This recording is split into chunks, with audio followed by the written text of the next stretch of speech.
ಕ್ಷಮಿಸಬೇಕು ಮಹಾರಾಜ, ಆದರೆ ನನ್ನ ವಿಚಾರದಲ್ಲಿ ವಿಶ್ವನಾಥ ಮತ್ತು ಮಹಾರಾಣಿ ಚಿನ್ನಾದೇವಿಯವರು ಯಾವುದೇ ಅನುಚಿತ ಮಾಡಿಲ್ಲ. ಅವರು ಏನೇ ಮಾಡಿದ್ರೂ ಅದು ಪರಿಸ್ಥಿತಿಯ ವಶಕ್ಕೆ ಬಿದ್ದು ಮಾಡಿದ್ದಾರೆ.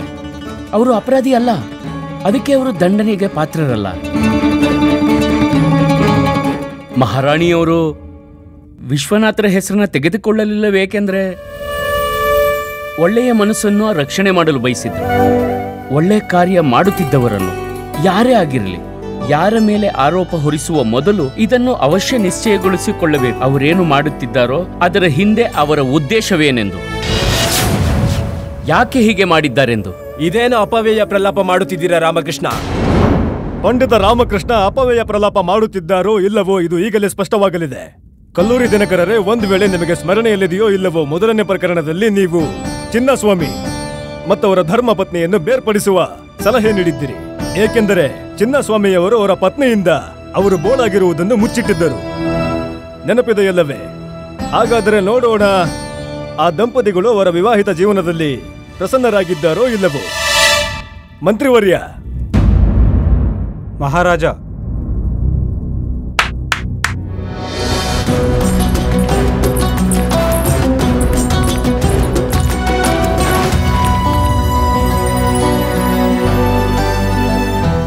ನನ್ನನ್ನು ಕ್ಷಮಿಸಿ ಮಹಾರಾಜ.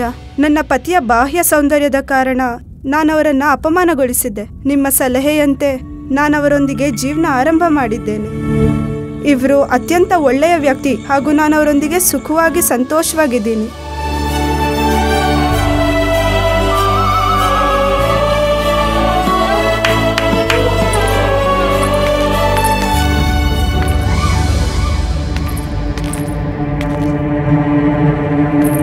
ಮಹಾರಾಜ, ಯಾವಾಗಿನಿಂದ ಬುಜ್ಜಿಯನ್ನು ಅವರ ಸಾಕು ಸಲಹಿದ ಮಾತಾಪಿತರಿಂದ ಬೇರ್ಪಡಿಸಿದ್ದೆವು, ಅಂದಿನಿಂದ ಇಂದಿನವರೆಗೂ ಇವನ ಶರೀರ ಬೆಂಕಿಯಲ್ಲಿ ಬೇಯುತ್ತಿದೆ. ಇವನು ಭೋಜನವನ್ನೂ ತ್ಯಾಗ ಮಾಡಿದ್ದಾನೆ, ಹಾಗೆ ನಿದ್ರೆ ಕೂಡ.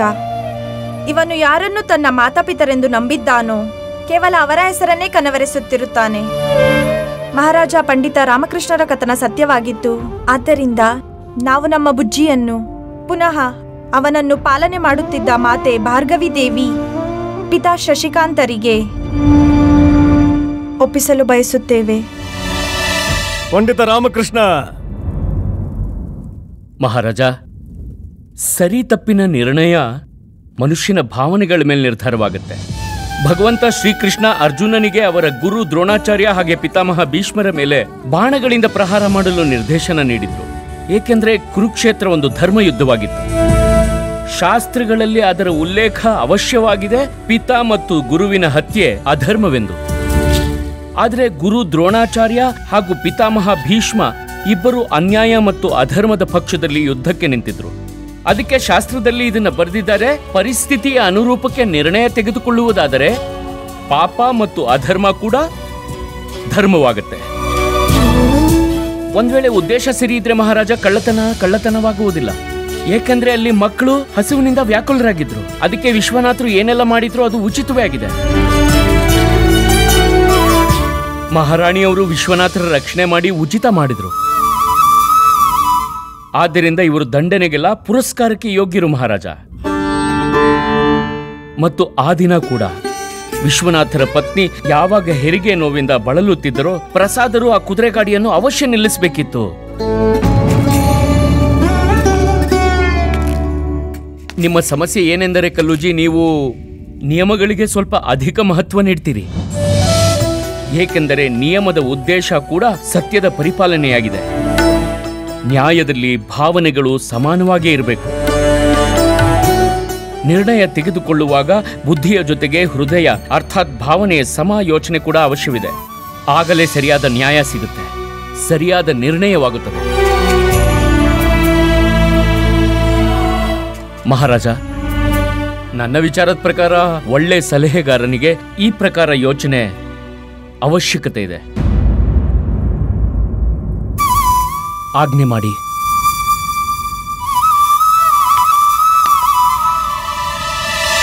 ಪಂಡಿತ ರಾಮಕೃಷ್ಣ.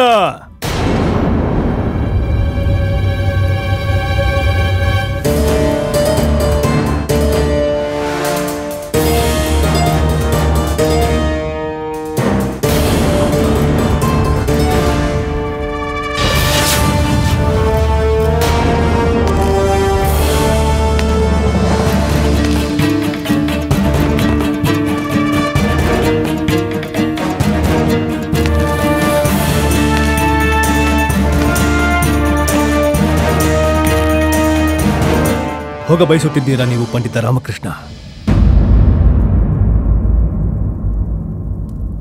ಹೋಗಿ ಅವಶ್ಯ ಪ್ರಸ್ಥಾನ ಮಾಡಿ ನೀವು. ಅದರ ಸ್ಮರಣೆ ಇರಲಿ, ನೀವು ಕೇವಲ ನಮ್ಮನ್ನು ಮತ್ತು ರಾಜಸಭೆಯನ್ನು ತ್ಯಾಗ ಮಾಡಿ ಹೋಗುತ್ತಿಲ್ಲ.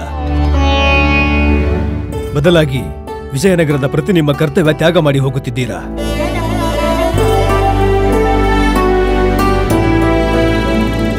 ವಿಜಯನಗರದ ಪ್ರತಿಯೊಬ್ಬ ನಾಗರಿಕರು ಕೂಡ. ಅದಕ್ಕಾಗಿಯೇ ಈಗ ನೀವು ನ್ಯಾಯ ಮತ್ತು ನಂಬಿಕೆಯ ಪ್ರತಿರೂಪವಾಗಿದ್ದೀರಾ. ಅವರನ್ನು ತ್ಯಾಗ ಮಾಡಿ ಹೋಗುತ್ತಿದ್ದೀರಾ.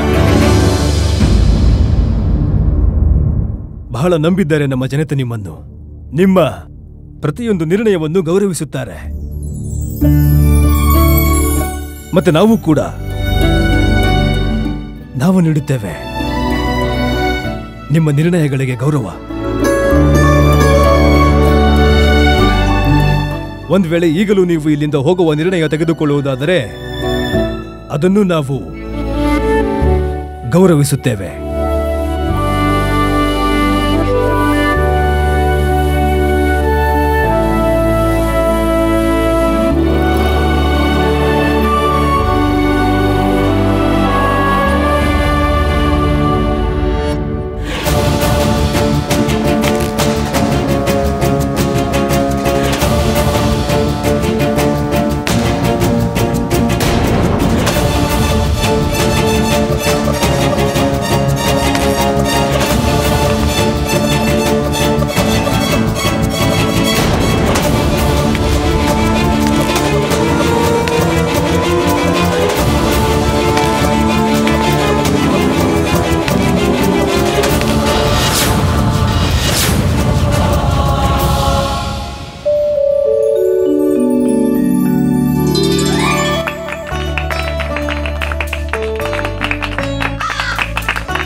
ಅದ್ಭುತ ಪಂಡಿತ ರಾಮಕೃಷ್ಣ,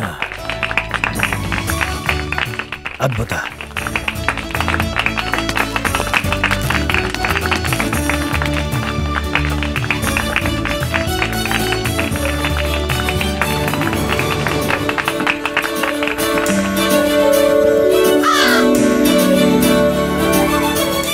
ಇದೆಲ್ಲ ಸರಿ, ಆದ್ರೆ ನಮ್ ಹಾರಕ್ಕೇನ್ ಮಾಡೋದು? ಅದಂತೂ ಹೋಯ್ತಲ್ಲ. ಹೌದು ಶಾರದಾ ದೇವಿ, ಇದು ಅತ್ಯಂತ ಉಪಯುಕ್ತ ಪ್ರಶ್ನೆ. ಸಿದ್ದಂ ಶೆಟ್ಟಿ ಅವರೇ, ಹೇಳಿ ಮಹಾರಾಜ. ಆ ಹಾರವಿಲ್ಲಿದೆ, ಯಾರಿಗೆ ಕ್ರಯ ಮಾಡಿದಿರಿ ನೀವು? ಮಹಾರಾಜ, ಅದು ತಥಾಚಾರ್ಯರ ಹತ್ತಿರ ಇದೆ. ಅವರೇ ನನ್ನಿಂದ ಕ್ರಯ ಮಾಡಿಸಿದ್ದು. ಗುರುವರ್ಯ, ಮಹಾರಾಜ, ನಮಗೆ ಗೊತ್ತೇ ಇರಲಿಲ್ಲ ಆಹಾರ ಕಳ್ಳತನದೆಂದು. ನಾವು ನಿರ್ದೋಷಿ ಮಹಾರಾಜ. ಅದೇನೆಂದರೆ ಮಹಾರಾಜ, ನಾವು ಇಲ್ಲಿಯವರೆಗೆ ಅವರಿಗೆ ನಮ್ಮ ಮಾತಿನ ತಾತ್ಪರ್ಯವೇನೆಂದರೆ ನಿಮ್ಮ ಗುರುಮಾತಿಗೆ ಯಾವುದೇ ಉಡುಗೊರೆ ನೀಡಿರಲಿಲ್ಲವಲ್ಲ. ಅದೇ ಕಾರಣದಿಂದ ನಾವು ಈ ವಿಚಾರ ಮಾಡಿದ್ದೆವು. ಈ ಹಾರವನ್ನು ಕ್ರಯ ಮಾಡಿಸುತ್ತೇವೆ ಅವರಿಗೆ ಉಡುಗೊರೆ ನೀಡಲು. ಅದ್ಭುತ ಗುರುವರ್ಯ, ಅದ್ಭುತ ವಿಚಾರವಿದು. ಆದರೆ ಆ ಹಾರ ಎಲ್ಲಿದೆ?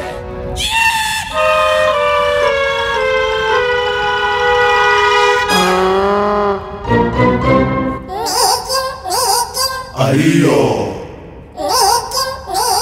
ಗುರುವರ್ಯ, ಇದೇ ನಮ್ ನವರತ್ನ ಹಾರ.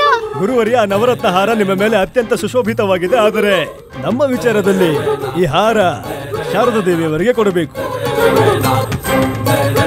ಅವಶ್ಯ ಅವಶ್ಯ. ತಗೊಳ್ಳಿ ಶಾರದಾ ದೇವಿ. ಧನ್ಯವಾದ ಗುರುವರ್ಯ. ಶಾರದಾ, ಗುರುವರ್ಯರಿಗೂ ಧನ್ಯವಾದ ಹೇಳು. ಧನ್ಯವಾದ ಗುರುವರ್ಯ. ಒಳ್ಳೇದಾಗ್ಲಿ ಒಳ್ಳೇದಾಗ್ಲಿ ಒಳ್ಳೇದಾಗ್ಲಿ. ಅಯ್ಯೋ, ಇದೇನ್ ಗುರುವರ್ಯ, ಈ ಹಾರದ ಮೌಲ್ಯ ನೀವು ಕಟ್ಟಿತ್ತಾನೆ? ಅಂದ್ರೆ ಪಂಡಿತ್ ರಾಮಕೃಷ್ಣ ಹಾರ ತಗೊಂಡೋದ. ಮಹಾರಾಜ ಪಂಡಿತ ರಾಮಕೃಷ್ಣ ಬಾಲ್ಯಕಾಲದಲ್ಲೇ ಬುದ್ಧಿವಂತನಾಗಿದ್ದನು. ಆದ್ರೆ ಈಗಲೂ ಕೂಡ ಅವನ ಬುದ್ಧಿವಂತಿಕೆಯ ಲೋಹ ಎಲ್ಲರೂ ಒಪ್ತಾರೆ. ಶಾಸ್ತ್ರದ ಜ್ಞಾನ ನಮ್ಮಿಬ್ಬರಿಗೂ ಎಷ್ಟೇ ತಿಳಿದಿರಬಹುದು, ಆದ್ರೆ ಅದರಲ್ಲಿ ಹೇಳಿರುವ ಮೌಲ್ಯಗಳನ್ನ ಹೇಗೆ ಪಾಲಿಸುವುದೆಂದು ನಿನಗೆ ಮಾತ್ರ ತಿಳಿದಿದೆ. ಪ್ರಜೆಗಳ ಹಿತದ ಸಂಪೂರ್ಣ ಜ್ಞಾನ ಕೇವಲ ನಿನಗೆ ಮಾತ್ರ ತಿಳಿದಿದೆ. ದರ್ಬಾರಿನಲ್ಲಿ ಪ್ರಮುಖ ಸಲಹೆಗಾರನ ಉಚಿತ ಅಧಿಕಾರಿ ಯಾರಾದರೂ ಇದ್ದಾರೆ, ಅದು ನಾನಲ್ಲ, ಕೇವಲ ನೀನು. ಈಶ್ವರನಲ್ಲಿ ಪ್ರಾರ್ಥನೆ ಮಾಡ್ತೇನೆ, ಭವಿಷ್ಯದಲ್ಲಿ ನಾನು ನಿನಗೆ ಮತ್ತು ಮಹಾರಾಜರಿಗೆ ಉಪಯೋಗಕ್ಕೆ ಬರುವಂತೆ. ಕಲ್ಲೂರಿ, ಬಾಲ್ಯಕಾಲದಲ್ಲಿ ಅಥವಾ ಈಗಲೂ ತಿಳಿದೋ ತಿಳಿದೇನೋ ನನ್ನಿಂದ ಯಾವುದೇ ತಪ್ಪಾಗಿದ್ರೆ ನಾನದಕ್ಕೆ ಹೃದಯದಿಂದ ಕ್ಷಮೆ ಕೇಳ್ತೇನೆ. ನನ್ನನ್ನು ಕ್ಷಮಿಸ್ಬಿಡು. ಪಂಡಿತ ರಾಮಕೃಷ್ಣ, ನೀವು ಮತ್ತೊಮ್ಮೆ ಇದನ್ನು ಸಿದ್ಧಪಡಿಸಿದ್ದೀರಿ. ಅದು ಬುದ್ಧಿವಂತಿಕೆ ಮತ್ತು ಚಾತುರ್ಯದಲ್ಲಿ ನಿಮಗೆ ಯಾರು ಸಾಟಿ ಇಲ್ಲವೆಂದು. ಹಾಗೆ ಕಲ್ಲೂರಿ ದಿನಕರರೇ, ಕೊನೆ ಪಕ್ಷ ಈ ಬಾರಿಯಾದರೂ ನಾವು ನಿಮ್ಮ ಸಲಹೆಯನ್ನು ಒಪ್ಪುತ್ತೇವೆ. ಪಂಡಿತ ರಾಮಕೃಷ್ಣರೇ ಈ ಪದವಿಗೆ ಯೋಗ್ಯರೆಂದು.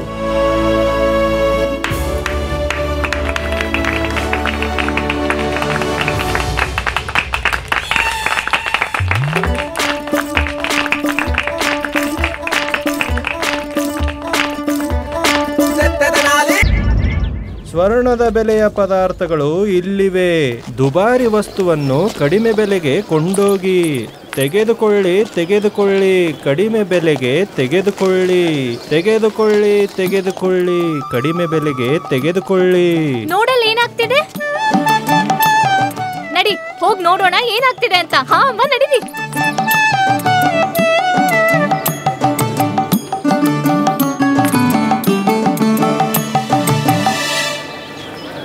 ಅಣ್ಣ, ಈ ಎಲ್ಲಾ ವಸ್ತುಗಳು ಇಷ್ಟು ಅಗ್ಗವಾಗಿ ಹೇಗೆ? ಅದೇನಂದ್ರೆ, ನಾನು ನನ್ನ ಅಂಗಡಿಯನ್ನ ಬಂದು ಮಾಡಿ ಬೇರೆ ಗ್ರಾಮಕ್ಕೆ ಹೋಗುತ್ತಿದ್ದೇನೆ. ಎಷ್ಟು ಕಡಿಮೆ ಬೆಲೆ ಸಿಗ್ತಿದೆ, ಎಷ್ಟು ಪ್ರಯೋಜನ ಮುಗಿಬಿದ್ದಿದ್ದಾರೆ. ಅನಿಸಿದೆ ತೀರಾ ಕಡಿಮೆ ಬೆಲೆ ಸಿಗ್ತಿರ್ಬೋದು ಗುರುಜಿ. ಗುರುಜಿ ಏನಾದ್ರೂ ಖರೀದಿ ಮಾಡೋಣ. ಕಡಿಮೆ ಬೆಲೆಗೆ ತೆಗೆದುಕೊಳ್ಳಿ. ದುಬಾರಿ ವಸ್ತುವನ್ನ ಕಡಿಮೆ ಬೆಲೆಗೆ ತೆಗೆದುಕೊಳ್ಳಿ. ಪ್ರಣಾಮ ಗುರುದೇವ. ಪ್ರಣಾಮ. ನೀವು ತೆಗೆದುಕೊಳ್ಳಿ. ಅಮ್ಮ, ನೀವು ಏನ್ ತಗೊಳ್ಳಿ, ಏನ್ ತಗೊಳ್ಳಿ, ಏನ್ ಗುರುಜಿ ತಗೊಳ್ಳಿ? ನೀವು ಈ ಕೊಂಬು ತಗೊಳ್ಳಿ ಗುರುಜಿ. ಯಾಕೆ ಗುರುಜಿ ತಗೊಳ್ಳಿ ಅಲ್ಲ, ನಿಮ್ಗೆ ಗೊತ್ತಿಲ್ಲ, ನಿದ್ರಾ ಭಗ್ನರಾಗುತ್ತಿರಲ್ವಾ, ಕತ್ತೆ ಕಿರುವ ಎಚ್ಚರವಿಲ್ಲದೆ ಮಲಗ್ಬಿಡ್ತಾವೆ. ನೀವು ಇದನ್ನ ತಗೊಂಡ್ರೆ ನಾವಿದನ್ನು ಊದಿ ನಿಮ್ಮನ್ನ ಎಬ್ಬಿಸ್ತೀವಿ. ತಗೊಳ್ಳಿ. ಉಚಿತವಿದೆ, ಉಚಿತವಿದೆ. ಉಚಿತ ವಸ್ತುವಿನಂತೆ ಪ್ರತೀತಿ ಆಗ್ತಿದೆ. ಹೇ ವ್ಯಾಪಾರಿ, ಈ ಕೊಂಬು ತೋರಿಸು. ಅವಶ್ಯವಾಗಿ. ಎಷ್ಟು ಮುದ್ರೆ ಇದಕ್ಕೆ? ಇದು 1 ಕಂಚಿನ ಮುದ್ರೆಯದ್ದು. ಕುರ್ಚಿನ? ಅಮ್ಮ, ಮನೆಯಲ್ಲಿ ತುಂಬಾ ಕುರ್ಚಿಗಳಿವೆ, ನಾವು ಈ ದಿಮ್ ತಗೊಳ್ಳೋಣ. ತುಂಬಾ ದಿಮ್ಗಳಿವೆ. ರಾಮ ದಿನವಿಡೀ ಮಲ್ಕೊಂಡೇ ಇರ್ತಾನೆ. ನಾನ್ ಹೇಳ್ತೀನಿ, ಮನೇಲಿರೋ ದಿಮ್ಗಳನ್ನ ತೆಗೆದು ಹೊರಗೆ ಹಾಕ್ಬಿಡೋಣ. ಬಜಾಯ್ಸೋನು ಇರಲ್ಲ, ಬಾಸುರಿನೂ ಇರೋದಿಲ್ಲ. ಅಮ್ಮ, ಬಾಸುರಿ ತಗೊಳ್ಳೋಣ. ಆದ್ರೆ ಬಾಸುರಿ ಬಾರ್ಸೋದು ಯಾರು? ಅದನ್ನ ಆಮೇಲೆ ನೋಡೋಣ, ಮೊದಲು ತಗೊಳ್ಳೋಣ. ಬಾಸುರಿ ಎಷ್ಟು? ಈ ಬಾಸುರಿ 1 ಕಂಚಿನ ಮುದ್ರೆಯದ್ದು. ಕೊಡಿ ಹಾಗಿದ್ರೆ. ಅವಶ್ಯವಾಗಿ. ಧನ್ಯವಾದಗಳು.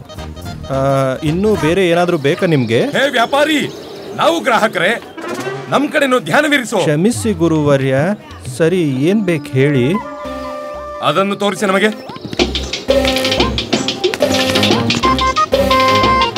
ಇದು ನೋಡಿ ಗುರುವರ್ಯ. ಧಣಿಮಣಿ, ನೀವ್ ಹೇಳ್ತಿರ್ತೀರಲ್ವಾ, ನೀವ್ ಯಾವಾಗ್ಲೂ ನೆಲದ ಮೇಲ್ ಮಲ್ಕೋಬೇಕಾಗತ್ತೆ ಅಂತ. ನಾವಿದನ್ನು ನಿಮಗಾಗಿ ಕ್ರಯ ಮಾಡ್ತಿದ್ದೇವೆ. ತುಂಬಾ ಕೃಪೆ ಇದೆ ನಮ್ಮ ಮೇಲೆ ನಿಮ್ಗೆ. ನೀವು ನಮ್ಮ ಬಗ್ಗೆ ಎಷ್ಟು ಕಾಳಜಿ ವಹಿಸ್ತೀರಲ್ಲ ಗುರುಜಿ. ತಗೊಳ್ಳಿ ತಗೊಳ್ಳಿ. ಹೇ ವ್ಯಾಪಾರಿ, ಬಾ ಇಲ್ಲಿ ತಗೋ, 1 ಕಂಚಿನ ಮುದ್ರೆ. ಆದ್ರೆ ಗುರುದೇವ, ಇದರ ಮೌಲ್ಯ 5 ಬೆಳ್ಳಿಯ ಮುದ್ರೆಗಳು. 5 ಬೆಳ್ಳಿಯ ಮುದ್ರೆಗಳ? ಇದನ್ನ ನೀವೇ ಇಟ್ಕೊಳ್ಳಿ, ನಮಗ್ ಬೇಕಿಲ್ಲ ಇದು. ಆದ್ರೆ ಗುರುದೇವ, ಇದರ ಮೌಲ್ಯ 5 ಬೆಳ್ಳಿ ಮುದ್ರೆನೇ. ಇದು ಅಧಿಕ ಮೌಲ್ಯದ್ದೇ. ನಮಗಿದು ಬೇಕಾಗಿಲ್ಲ. ನಮ್ಮ ಮುದ್ರೆ ಕೊಡಿ.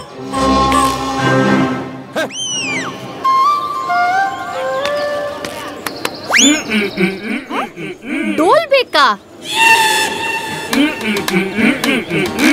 ತೊಟ್ಲ? ಅಯ್ಯೋ ಅಮ್ಮ, ಈ ತೊಟ್ಲಲ್ಲಿ ಮಾಡೋದಾದ್ರೂ ಏನು? ಮುಂದೆ ನಮ್ಗೆ ಉಪಯೋಗಕ್ಕೆ ಬರುತ್ತೆ ಅಮ್ಮ. ಹೇ ವ್ಯಾಪಾರಿ, ನಮ್ಗೆ ತೊಟ್ಟಿಲು ತುಂಬಾ ಹಿಡಿಸ್ತು, ನಮ್ಗೆ ಇದನ್ನೇ ತಗೋತೀವಿ. ಮಣಿ, ಈ ಗುರುಜಿ ತೊಟ್ಲನ್ನ ಯಾಕೆ ತಗೋತಿದ್ದಾರೆ ಕೇಳು ಕೇಳು. ಗುರುಜಿ, ಈ ತೊಟ್ಲ ಯಾಕೆ ಖರೀದಿ ಮಾಡ್ತಿದ್ದೀರಾ? ಇದ್ರ ಕಾರ್ಯ ಏನಿದೆ ನಿಮ್ಗೆ? ಅದೇನೆಂದರೆ ನಮ್ಮ ಪಾದಕೆ ಏನಿದೆಯೋ ಯಾವಾಗ್ಲೂ ಮಂಚದ ಕೆಳಗೆ ಹೋಗ್ತಿರುತ್ತೆ. ನೀನೋ ಉಪಸ್ಥಿತನಿರೋದಿಲ್ಲ. ನಾವು ಪಾದಕೆ ತಗೊಳಕ್ಕೆ ಬಗ್ಬೇಕಾಗತ್ತೆ. ಬಗ್ಗಿದ್ರೆ ನಮ್ ಬೆನ್ನಿಗೆ ನೋವಾಗತ್ತೆ. ನಾವೀ ಪಾದಕೆನ ಇದ್ರಲ್ಲಿ ಇಡ್ತೀವಿ. ಮತ್ತೆ ನಮ್ಮ ಅನುಪಸ್ಥಿತಿಯಲ್ಲಿ ನಿಮಗೆ ಮನಸ್ಸಾದ್ರೆ ನಮಗೆ ಸೇವೆ ಮಾಡೋದಕ್ಕೆ ನಮ್ಮ ಪಾದಕೆನ ತೂಗ್ತಾ ಇರಿ. ಹೇ ವ್ಯಾಪಾರಿ, ಆ ತೊಟ್ಲನ್ನ ನಮಗ್ ಕೊಡೋ, ನಾವು ತಗೊಳಕ್ ಬಯಸ್ತೀವಿ. ಆಗಲಿ ಗುರುವರ್ಯ. ಈ ತೊಟ್ಲು ನಮಗ್ ಬೇಕು. ನಾವು ತಗೋತೀವಿ. ಅಯ್ಯೋ, ನಾವ್ ತಗೋತೀವಿ. ನೋಡಿ, ಈ ತೊಟ್ಟಿಲಿನ ಸರ್ವಪ್ರಥಮ ವಿಚಾರಣೆ ನಾವು ಮಾಡಿದ್ದು. ತೊಟ್ಲು ನಮಗ್ ಸಿಗ್ಬೇಕು, ನಾವು ತಗೋತೀವಿ. ಇಲ್ಲ, ತೊಟ್ಲು ನಮಗ್ ಬೇಕು. ನಾವು ತಗೋತೀವಿ. ನಾವು ಹೇಳ್ತಿಲ್ವಾ? ನಾವು ತಗೋತೀವಿ. ನೀವು ಸರಿಯಾಗಿ ಹೇಳುತ್ತಿದ್ದೀರಿ ಗುರುವರ್ಯ. ಮಧ್ಯ ಮಾತಾಡಬೇಡಿ. ಇದು ನಮ್ ವಿಷಯ, ಪ್ರತಿದಿನದ ವಿಷಯ. ನಾವು ಬಗೆಹರಿಸ್ಕೋತೀವಿ. ನಾವು ತಗೋತೀವಿ. ಈ ತೊಟ್ಲಂತೂ ನಾವು ತಗೋತೀವಿ. ಸರಿ, ಹಾಗಾದ್ರೆ ಯಾರು ಈ ತೊಟ್ಲಿಗೆ ಅಧಿಕ ಮೌಲ್ಯ ನೀಡ್ತಾರೋ ಈ ತೊಟ್ಲು ಅವ್ರಿಗೆ ಸಿಗುತ್ತೆ.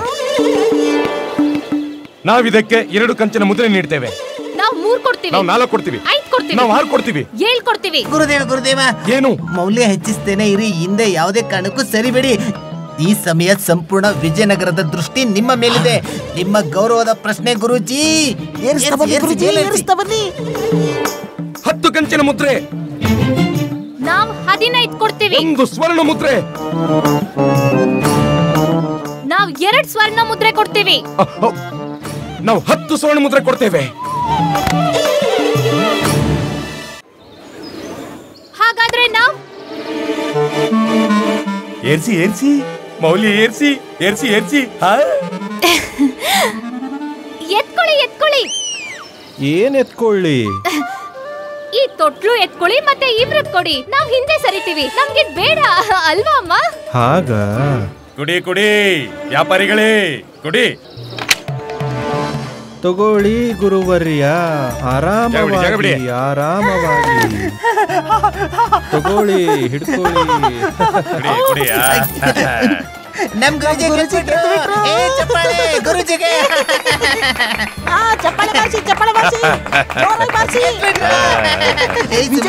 ನಮ್ಮ ಗುರುಜಿ. ಅಣ್ಣ, ಆ ತೊಟ್ಲನ್ ತೋರ್ಸಿ. ಅದೆಷ್ಟಾಗತ್ತೆ? ಆ ತೊಟ್ಟಿಲ ಅದರ ಮೌಲ್ಯ 1 ಕಂಚಿನ ಮುದ್ರೆ. ಅಷ್ಟೇನಾ? ಕೊಡಿ ಹಾಗಿದ್ರೆ. ಹುಷಾರ ಕೊಡಿ, ಹುಷಾರು, ತುಂಬಾ ಭಾರವಿದೆ.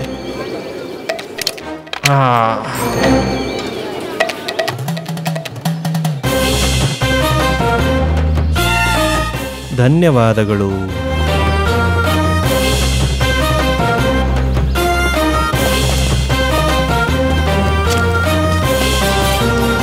ಹೇ ವ್ಯಾಪಾರಿ, ತೊಟ್ಲನ್ನು 1 ಕಂಚಿನ ಮುದ್ರೆಗೆ ಕೊಟ್ಟಿಯಲ್ಲ?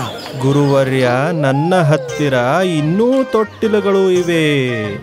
ನಿಮಗೆ ಬೇಕಾದರೆ ನೀವು ತೆಗೆದುಕೊಳ್ಳಬಹುದು. ನಮ್ಮ ಹತ್ರ 10 ಸ್ವರ್ಣ ಮುದ್ರೆ ತಗೊಂಡೆ. ಗುರುವರ್ಯ, ನಾನು ನಿಮಗೆ ಇದನ್ನೇ ಹೇಳೋ ಪ್ರಯತ್ನ ಪಡ್ತಿದ್ದೆ. ಆದರೆ ನೀವು ಮೌಲ್ಯವನ್ನ ಹೆಚ್ಚಿಸುತ್ತಲೇ ಇದ್ದೀರಿ.